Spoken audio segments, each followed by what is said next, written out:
Bonjour à tous, aujourd'hui notre sélection est un article du média Spectator à propos de la dissimulation volontaire d'éléments sur la pandémie du Covid-19.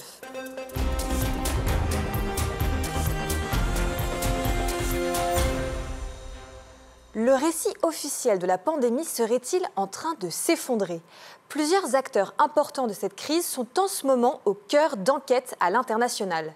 Prenons l'exemple de l'Allemagne. Là-bas, l'Institut RKI a joué un rôle de référence scientifique sur le Covid-19. Mais récemment, cet institut a été contraint de fournir des dossiers sur les mesures prises en 2020 et 2021. Ces dossiers, ce sont les RKI Files. Leur publication a déclenché un tollé, car sur les 2500 pages, beaucoup d'informations ont été censurées au surligneur noir. Selon Wolfgang Kubicki, un homme politique du Parti libéral allemand, l'Institut RKI aurait servi de façade scientifique à des mesures politiques. Il cherche aujourd'hui à dissimuler les preuves. Alors ce manque de transparence est loin d'être isolé. On peut aussi prendre l'exemple de la Grande-Bretagne où les laboratoires pharmaceutiques Pfizer et AstraZeneca ont été jugés coupables de promotion illégale de leurs vaccins. Concrètement, ces deux laboratoires sont accusés d'avoir corrompu des soignants très médiatisés. Par exemple, le docteur Ranj Singh de l'émission Morning Live sur la BBC, qui a reçu plus de 22 000 livres de la part d'AstraZeneca pour faire la promotion de leur vaccin sur la grippe.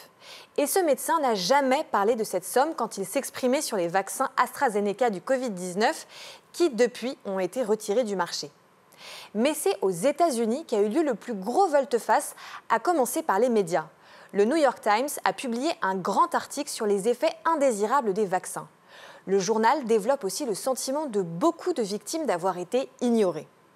Sur l'ivermectine, le débat a également évolué. Nous avons déjà parlé ici du journaliste de CNN qui affirmait que l'ivermectine était un vermifuge pour les animaux. Eh bien, il a maintenant admis en prendre lui-même pour traiter son Covid long. L'efficacité de ce traitement n'est cependant pas encore totalement attestée, comme le rappelle l'Institut Pasteur. D'autres figures importantes sont interrogées aux États-Unis et les révélations en cours pourraient à terme les incriminer. L'heure de la vérité a peut-être sonné pour ceux qui posaient des questions et qui ont été traités de complotistes. Pour en savoir plus et échanger sur ce thème, retrouvez-nous sur Internet et les réseaux sociaux.